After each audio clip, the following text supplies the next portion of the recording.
SDM adalah tulang punggung perusahaan.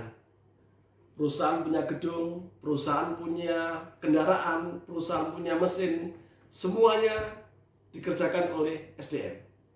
Jadi kalau perusahaan membangun SDM-nya, maka SDM itulah yang akan membangun bisnisnya. Sesi ini kita bicara mengenai perencanaan SDM. Selamat mengikuti. Bismillahirrahmanirrahim. Teman-teman, kembali ke mata kuliah manajemen sumber daya manusia. Dan seperti biasa, sebelum saya masuk ke materi, saya selalu menampilkan satu slide, satu quotes, satu pengingat untuk saya dan untuk teman-teman semua mengenai betapa pentingnya belajar, mengenai betapa pentingnya pendidikan. Jadi ada satu quotes dari Nelson Mandela. Teman-teman tahu Nelson Mandela adalah tokoh mantan Presiden Afrika Selatan, tokoh pejuang kulit hitam yang akhirnya bisa menghapus politik apartheid di Afrika Selatan. Dan beliau meyakini bahwa pendidikan adalah senjata paling ampuh yang bisa digunakan untuk mengubah dunia. Jadi kalau Anda ingin mengubah dunia, mulailah dari pendidikan Anda, mulailah dari belajar Anda. Untuk itulah saya selalu ajak Anda bersemangatlah untuk belajar. Ya, jadi ini quotes pada sesi kali ini bahwa dengan pendidikan, dengan belajar, Anda bisa mengubah dunia. Insya Allah. Oke. Teman-teman, di sesi kali ini di mata kuliah manajemen sumber daya manusia, saya akan menyampaikan mengenai perencanaan sumber daya manusia. Kira-kira ada apa di dalam sesi ini? Saya mulai dari satu quote juga dari Zig Ziglar, beliau seorang motivator, di mana beliau menyampaikan bahwa kalau Anda sebagai pemilik, sebagai pemimpin sebuah perusahaan, Anda membangun SDM, artinya Anda menyiapkan SDM itu yang bangun bisnis Anda.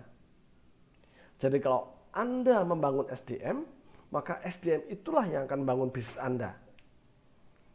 Jadi tidak ada bahasa singkat yang mengatakan Anda membangun bisnis. Yang ada adalah Anda membangun SDM. Kalau SDM Anda terbaik, SDM Anda terpilih, SDM Anda sudah harmonis, maka sesungguhnya itulah yang akan membangun bisnis Anda. Makanya perencanaan SDM itu kita anggap penting menjadi sebuah sesi yang harus saya sampaikan kepada teman-teman semua. Ya, saya ulang. Kalau Anda sebagai pemilik perusahaan, Anda seorang pemimpin perusahaan, kalau Anda membangun SDM perusahaan Anda, itu artinya pula ke depan SDM Anda itu yang akan membangun bisnis Anda, yang membangun usaha Anda. Ya, jadi kata kuncinya adalah di SDM. Karena apa? Karena SDM itu adalah tulang punggungnya perusahaan. Perusahaan itu punya aset, punya bangunan, punya lahan, punya mesin-mesin, punya kendaraan, punya teknologi, punya semuanya. Tapi Anda harus ingat bahwa semuanya itu dijalankan oleh segenap karyawan dalam setiap level. Karyawan, supervisor, manajer, bahkan hingga direktur. Jadi, sebesar apapun aset, sebanyak apapun harta perusahaan, ingat semua itu yang mengelola, yang menjalankan adalah karyawan. Jadi kembali ke quote sebelumnya bahwa kalau Anda membangun SDM, dan SDM itulah yang akan membangun bisnis Anda. Karena semuanya dikerjakan oleh karyawan. Tidak ada ceritanya tanah kosong tiba-tiba jadi bangunan. Tidak ada ceritanya bangunan tiba-tiba bisa berproduksi dengan mesin tiba-tiba terpasang. Tidak ada kendaraan jalan sendiri. semuanya menggunakan pikiran orang, semua menggunakan tenaga orang. Ya, untuk itulah kita menyebut bahwa SDM adalah tulang punggung perusahaan. Nah, kita bisa membayangkan kalau sebuah perusahaan, sebuah usaha tanpa ada sumber daya manusia, apa yang terjadi? Maka semua tugas, semua pelayanan dari perusahaan itu kepada semua yang terkait, kepada supplier, kepada pelanggan, kepada pemerintahan, kepada masyarakat sekitar, tentu akan berhenti. Itulah kenapa perencanaan SDM itu sangat berperan bagi kemajuan perusahaan. Jadi perencanaan SDM yang baik akan sangat berperan dan berpengaruh bagi kemajuan perusahaan. Sampai sini Anda bisa bayangkan ya. Berikutnya kita masuk kepada slide mengenai 7 langkah perencanaan sumber daya manusia. 7 langkah perencanaan sumber daya manusia. Apa saja itu di dalamnya? Satu adalah tentukan tujuan Anda, tentukan tujuan perusahaan Anda. Jadi analyze objektif. Jadi tentukan tujuan perusahaan Anda. Yang kedua adalah Anda lihat sumber daya manusia yang ada sekarang. Nanti masing-masing bahasan ini akan saya bahas dalam slide terpisah. Jadi ini summary-nya saja, ya. Jadi Anda kalkulasi, Anda lihat bagaimana sumber daya manusia yang sudah ada sekarang di perusahaan. Berikutnya adalah forecast demand and supply. Rencanakan, estimasikan ke depan bagaimana permintaan dan ketersediaan sumber daya manusia. Ya, kira-kira perusahaan Anda akan minta karyawan seperti apa. Tapi juga Anda harus estimasikan pula bagaimana kira-kira ketersediaan karyawan yang Anda butuhkan ke depannya seperti apa. Ya, estimasikan permintaan dan penawarannya. Estimate gaps. Anda perkirakan, Anda perhitungkan gap, celah ya. Celah di dalam organisasi Anda. Nanti kita bahas. Formulate plan, formulasikan perencanaan. Jadi jangan asal jalan saja. Anda harus memformulasikan perencanaan sejak awal. Ya,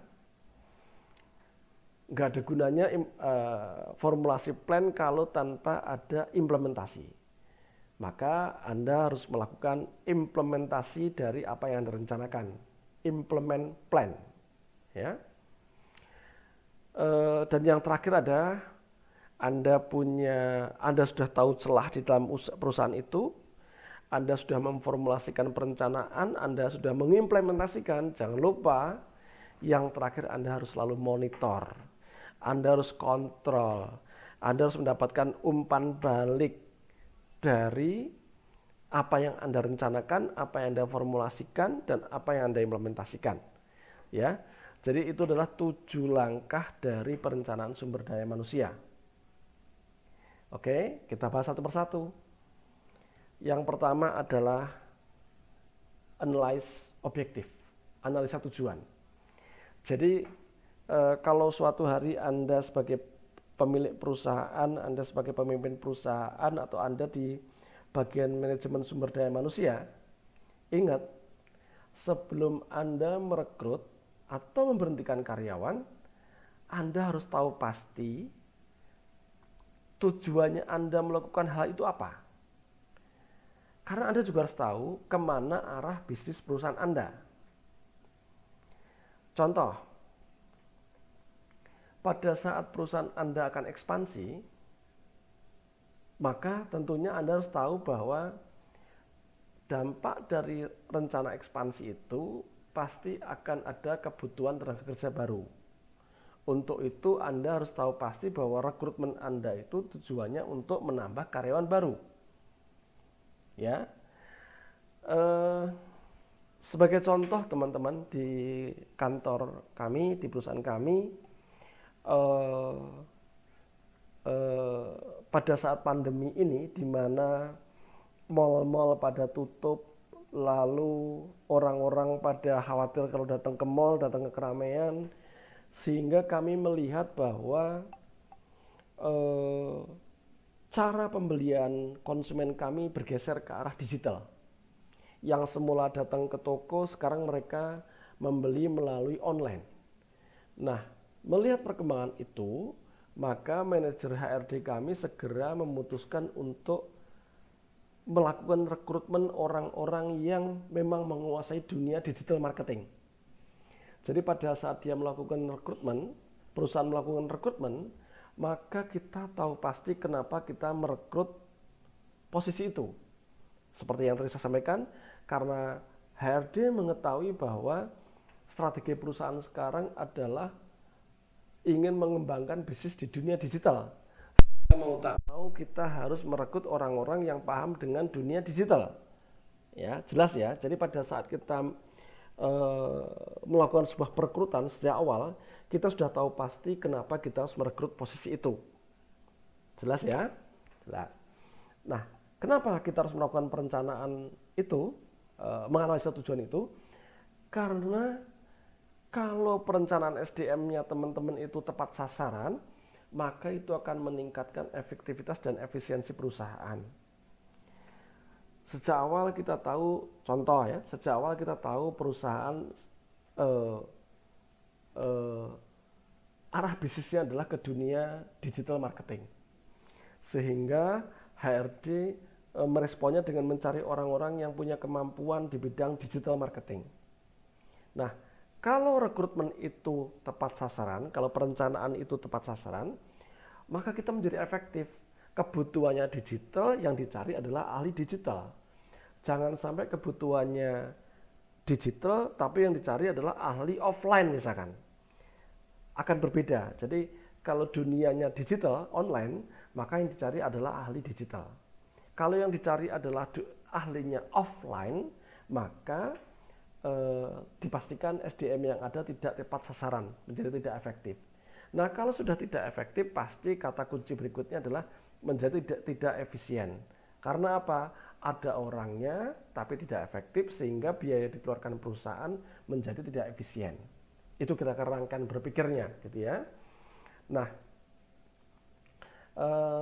satu yang Anda harus garis bawahi dari langkah pertama ini, langkah pertama dari 7 langkah perencanaan sumber daya manusia adalah jika perusahaan berjalan baik dengan personel yang produktif dan jumlah karyawan yang sesuai, maka itu ada artinya SDM Anda tepat sasaran. Ya, jadi saya garis bawahi, kalau perencanaan SDM itu berjalan tepat sasaran, maka dipastikan sumber daya manusia di perusahaan tersebut akan efektif dan efisiensi, sehingga perusahaan berjalan baik. Karena apa? Personelnya produktif, jumlah karyawannya sesuai dengan yang dibutuhkan. Jadi Anda bisa mengerti ya, analisa tujuan. Jadi kalau dari 7 langkah perencanaan sumber daya manusia, yang pertama adalah analisa tujuan. Ya, pastikan sebelum merekrut karyawan atau memberhentikan karyawan, Anda harus tahu tujuannya, kenapa kita kok merekrut, kenapa kita kok memberhentikan. Anda harus tahu tujuannya, arah bisnis perusahaan. Baru Anda lakukan langkah-langkah di manajemen SDM-nya. Sampai sini Anda jelas? Saya masuk berikutnya. Langkah perencanaan sumber daya manusia yang berikutnya adalah, yang kedua adalah inventory existing employee. Anda kalkulasi SDM yang sudah ada. Anda lihat SDM yang sudah ada. Jadi begitu Anda tahu arah bisnis perusahaan, sehingga diputuskan perusahaan melakukan sebuah action, misalkan merekrut karyawan, sebelumnya lakukan pemetaan terhadap sumber daya manusia. Itu step yang kedua. Ya, jadi kita mau lihat dulu arah bisnis perusahaan ke arah pengembangan digital. kita tahu itu arah bisnis, sehingga kita harus merekrut orang-orang yang ahli di dunia digital, ahli yang di bidang online. Nah, masuk ke step kedua, langkah kedua adalah Anda lihat SDM yang sudah ada. Berapa jumlah karyawan di setiap departemen dan buatlah analisa. Ya, dengan demikian jangan sampai rekrutmen tadi yang saya singgung di slide sebelumnya, jangan sampai rekrutmen yang dilakukan justru mengarahkan perusahaan kepada titik yang tidak efektif, titik yang tidak efisien. Ya, jadi Anda harus melihat SDM yang sudah ada, Anda harus mengetahui jumlah karyawan setiap bagian dan bikinlah analisa. Dan Anda juga harus memastikan bahwa dalam setiap bagian itu memiliki pemimpin yang kuat, pemimpin yang mampu memimpin timnya dengan baik. Dengan demikian apa? Struktur organisasinya berjalan dengan baik. Tujuannya apa? Agar tidak terjadi bottleneck, penyempitan, penyumbatan. Gara-gara pemimpin yang nggak baik, semua laporan dari bawah sampai ke pimpinan dan tidak pernah ada follow up. Sehingga terjadi bottleneck, penyempitan, penyumbatan, ya. Itu mengenai langkah kedua, langkah perencanaan sumber daya manusia. Jadi Anda harus kalkulasi SDM yang sudah ada, inventory your existing employee. Ya, kita masuk ke tahap ketiga.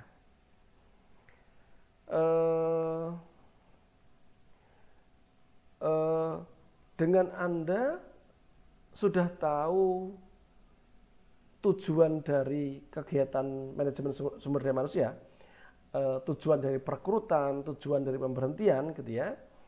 Lalu berikutnya setelah Anda tahu objektifnya, tujuannya, Anda menghitung karyawan yang sudah ada, melihat, mengkalkulasi. Jadi kira-kira ada nggak ya yang karyawan yang ada ini yang sudah punya talenta digital. Dengan demikian saya nggak usah rekrut orang dari luar, tapi saya cukup mengupgrade karyawan yang sudah ada. Itu tadi langkah yang kedua ya. Jadi Anda lihat karyawan yang sudah ada. Nah, berikutnya adalah kalau Anda sudah tahu tujuan, Anda sudah lihat karyawan yang sudah ada, maka berikutnya adalah Anda bisa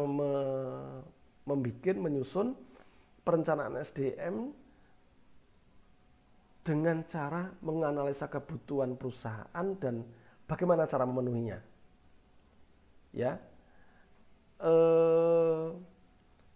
hal ini bisa teman-teman lakukan dengan membuat estimasi atau perkiraan berapa jumlah pegawai yang dibutuhkan di masa yang mendatang, dikurangi yang keluar karena pensiun untuk mengundurkan diri. Nah, perencanaan terhadap adanya permintaan dan supply seperti ini untuk memastikan stabilitas operasional perusahaan, sehingga tidak ada karyawan yang merangkap tugas.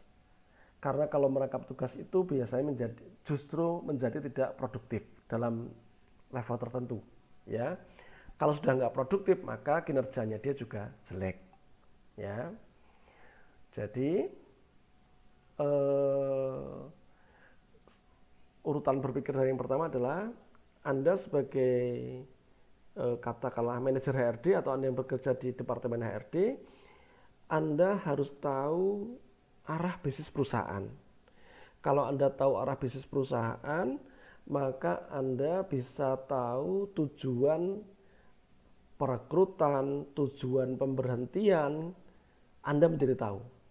Ya, tadi sebagai contoh, sejak awal, contohnya saya bikin sama saja, perusahaan melihat tren online, tren digital, sehingga perusahaan merasa perlu untuk mengembangkan bisnis ke arah digital. Untuk itu, manajer HRD, departemen HRD akan membuat rekrutmen yang mengundang orang-orang yang bertalenta, orang-orang yang punya kompetensi di bidang digital marketing.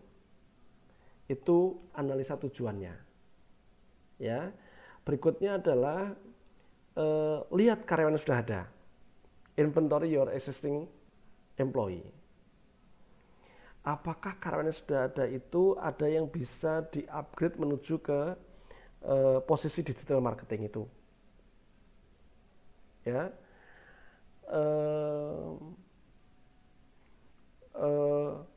begitu Anda sudah lihat karyawan yang sudah ada, maka berikutnya adalah rencanakan bagaimana permintaan dan penawaran tenaga kerja. Jadi Anda mengestimasikan kira-kira nanti dengan arah bisnis yang baru, kira-kira permintaan tenaga kerja di masing-masing bagian itu seperti apa. Lalu juga Anda juga pertimbangan pula ketersediaannya.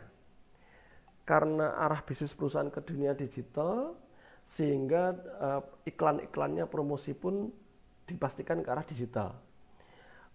Nah, kembali ke sini adalah berarti perusahaan perlu, demand-nya adalah perlu misalkan graphic design yang bikin promo-promo di dunia digital.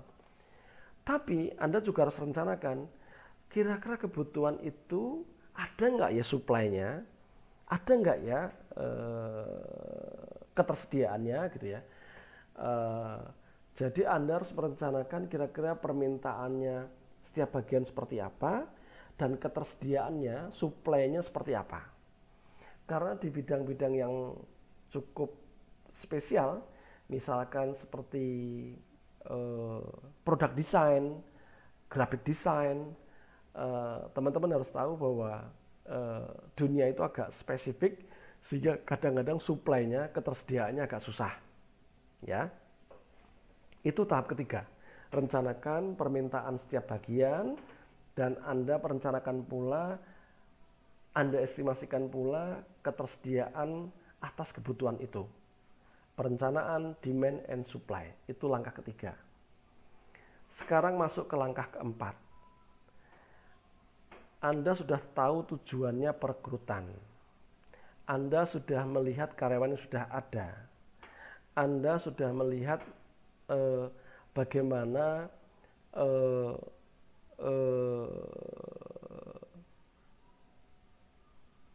permintaan dari setiap departemen-departemen. Dan Anda juga sudah lihat bagaimana kira-kira ketersediaan tenaga kerja itu di dunia kerja. Nah, langkah berikutnya adalah Anda perkirakan, Anda estimasikan celah SDM, manpower gaps. Teman-teman, Anda harus tahu bahwa tentu tidak ada sebuah perusahaan yang berhasil kalau kerjasama timnya buruk, sehingga kerjasama tim itu sangat diperlukan. Nah, disinilah bagian HRD departemen harus jeli memperhatikan gap, memperhatikan celah dalam sistem SDM itu. Karena kalau terjadi celah, maka komunikasi antar departemen bisa terganggu.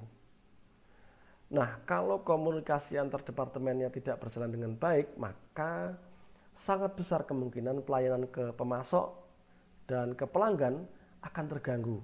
Terganggu oleh ego satu atau beberapa orang yang menganggap diri atau departemennya paling penting. Ya, jadi sebagai HRD, sebagai yang ngurusin manajemen sumber daya manusia, Anda harus mengestimasikan adanya kemungkinan celah SDM itu. Ya, jadi ada departemen yang merasa paling penting sehingga egonya tinggi sekali dan menganggap orang lain tidak penting. Ya, kalau seperti ini terjadi maka teamworknya jelek. Kalau sudah teamworknya jelek maka hampir pasti pelayanan kepada pemasok dan pelanggan semuanya terganggu. Ya, nah bagaimana cara mereduksi, mengurangi celah SDM, manpower gap itu dengan menempatkan pemimpin yang capable, yang mampu dan bisa bekerja sama secara vertikal, atas bawah maupun horizontal dengan departemen ataupun orang-orang yang sejajar. ya. Jadi cara mereduksi, mengurangi celah SDM agar komunikasi antar departemennya itu berjalan dengan baik, maka salah satu caranya adalah menempatkan pemimpin yang capable, yang mampu, sehingga bisa bekerja secara vertikal dan horizontal, yang pada akhirnya celah SDM itu bisa tereduksi dan atmosfer kerjanya bisa berjalan dengan baik. Itu adalah tahap keempat. Kita masuk ke tahap kelima, step kelima dari 7 langkah perencanaan sumber daya manusia. Apa itu? Anda sebagai departemen HRD, Anda sebagai manajer HRD, Anda harus memformulasikan perencanaan. Ya,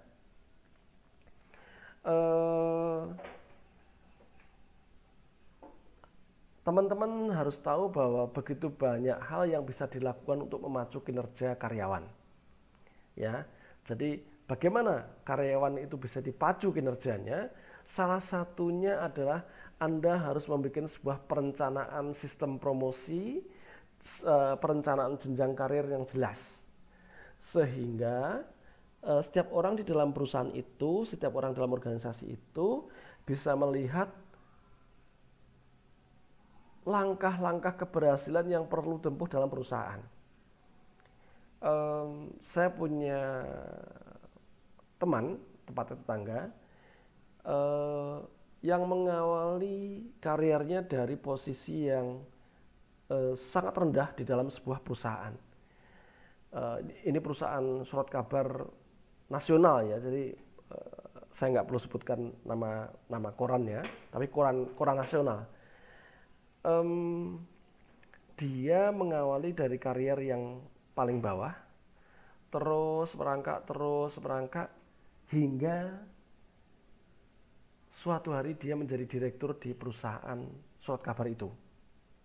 Ya, nah, departemen HRD yang baik mestinya punya formula, mestinya punya rumus, punya ramuan bagaimana perencanaan SDM itu, khususnya sistem promosi dan jenjang karir itu bisa dilihat dan dijelaskan kepada setiap orang. Dengan demikian setiap orang itu bisa membayangkan kalau saya bekerja dengan baik, kira-kira tahapannya apa. Ya, di beberapa hari terakhir saya kebetulan bertugas menginterview beberapa calon manajer untuk perusahaan kami, dan saya salut ada beberapa pelamar manajer itu. Beliau sudah menjadi manajer di perusahaan lain, di mana beliau mengawali tugas dari level terbawah. Jadi ada yang dari cleaning service, ada yang dari clerk gudang, ada juga yang mengawali dari penjaga toko Alfamart, terus merangkak sampai dia menjadi manajer gudang nasionalnya Alfamart. Anda bayangkan merangkak dari bawah, saya berhitung mungkin sekitar 6 atau 7 kali promosi sampai dia menduduki posisi manajer gudangnya Alfamart. Jadi departemen HRD yang baik adalah bisa memformulasikan perencanaan terkait dengan jenjang karier karyawan. Ya, jadi jika jenjang karier itu jelas, maka kinerja karyawan bisa dipacu. Karena jelas sekali kalau dia bekerja dengan baik, maka dia akan bisa sampai di posisi mana. Ya. Jadi, setiap karyawan bahkan yang jabatan yang paling rendah sekalipun mestinya juga bisa mengetahui kira-kira posisinya bisa naik ke arah mana. Ya. Jadi, setiap karyawan berikan mereka tujuan. Kalau mereka berkontribusi dalam pekerjaannya baik, maka mereka bisa mendapatkan sebuah tantangan karier, sebuah apresiasi karier dari perusahaan. Dan itu perlu sebuah formula, itu perlu sebuah penyusunan, perumusan dari perencanaan SDM. Oke, kira-kira seperti itu. Tahapan berikutnya, tahap ke-6, kalau Anda sudah punya perencanaan, jangan berhenti. Jangan berhenti.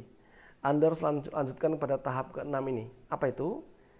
Implementasikan. Jalankan secara berkesinambungan. Nggak ada gunanya kalau kita punya perencanaan bagus sekali, tapi ternyata dalam pelaksanaannya eh, tidak ada pelaksanaan, tidak ada implementasi. Jadi eh, tujuan yang sudah jelas, eh, kalkulasi karyawan yang sudah ada, lalu merencanakan, mengestimasikan berapa permintaan dan berapa penawaran tenaga kerja, lalu sudah mengetahui adanya gap, sudah ada perencanaan jenjang karier.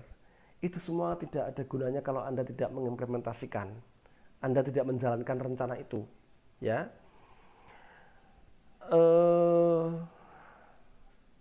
Untuk itulah, agar bisa mendorong perilaku proaktif, maka kerjasama tim dan atmosfer kerja di dalam perusahaan itu, dalam organisasi itu, perlu pembelajaran yang berkesinambungan, ya. Jadi salah satunya adalah usahakan setiap karyawan itu bisa mengikuti training, mengikuti pelatihan secara berkala. Dalam beberapa perusahaan yang sudah established, yang sudah stabil, setiap karyawan diberikan buku training, di mana setiap karyawan itu diberikan target minimal sekian jam dalam 1 tahun dia harus ikut seminar, ya. Jadi ini bagian dari bagaimana kita mengimplementasikan semua perencanaan itu, ya. Jadi salah satunya adalah mengikut sertakan karyawan pada training-training sehingga kemampuan mereka, kompetensi mereka akan naik, ya. Dan Anda harus pahami bahwa namanya pelatihan itu tidak hanya bersifat teknikal, tidak hanya bersifat teknis, tapi juga diperlukan pelatihan-pelatihan non teknis, atau Anda sering menyebutnya dengan soft skill. Jadi pelatihan soft skill juga sangat diperlukan. Contoh mengenai kepribadian, motivasi, leadership, kepemimpinan, customer service. Jadi itu semua sangat bermanfaat untuk meningkatkan kinerja. Jadi Anda harus implementasikan perencanaan-perencanaan Anda secara berkesinambungan. Lalu langkah terakhir adalah kalau teman-teman sudah melakukan perencanaan, teman-teman sudah lakukan implementasi, jangan lupa langkah terakhir adalah Anda harus lakukan monitor, Anda harus lakukan kontrol, dan Anda dapatkan umpan balik dari karyawan, ya. Jadi setelah tujuannya kita tahu, lalu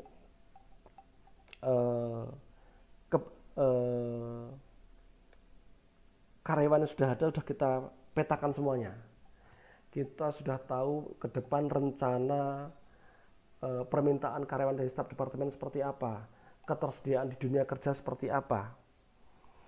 Anda sudah tahu ada gap-gap di mana ada beberapa departemen itu pimpinannya kurang mampu memberikan arahan yang baik kepada timnya, misalkan, ya. Nah, setelah itu semua Anda bikin sebuah rencana, implementasikan rencana itu, dan sekarang adalah monitorlah. Karena setelah semua dijalankan itu, monitor kontrol itu menjadi langkah terakhir. Salah satu cara kita memonitor adalah dengan memberikan sistem penghargaan yang bagus. Dengan demikian, itu bisa membangkitkan, bisa meningkatkan motivasi karyawan, ya. Dalam dunia sales, dengan dunia penjualan, bonus eksklusif untuk karyawan yang mencapai target bisa dirancang sesuai budget perusahaan. Tujuannya apa? Agar atmosfer kerjanya kondusif, agar karyawan-karyawan yang ada orientasinya pada pencapaian target perusahaan, ya. Jadi 7 langkah itu diakhiri dengan kita harus memonitor, kita harus mengkontrol, dan ada umpan balik atas tahapan-tahapan sejak awal sampai ke 6 tadi. Ya, setelah kita rencanakan, memformulasikan perencanaannya, kita implementasikan, dan sekarang kita monitor dan kontrol. Ya, itu adalah 7 langkah perencanaan sumber daya manusia.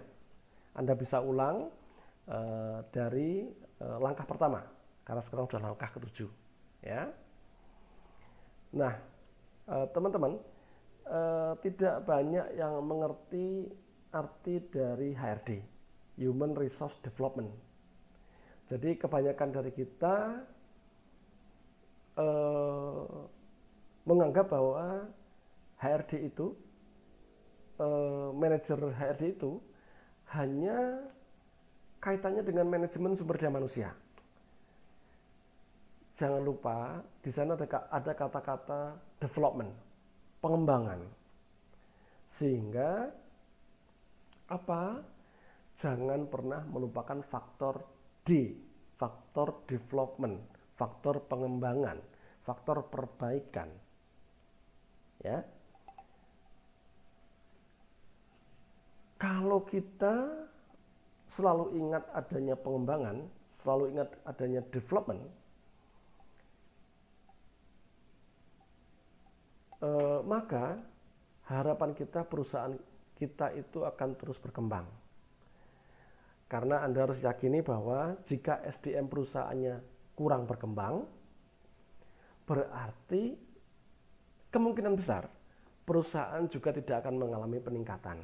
Karena Anda ingat, jika Anda membangun SDM, maka sesungguhnya SDM itulah yang akan membangun perusahaan Anda.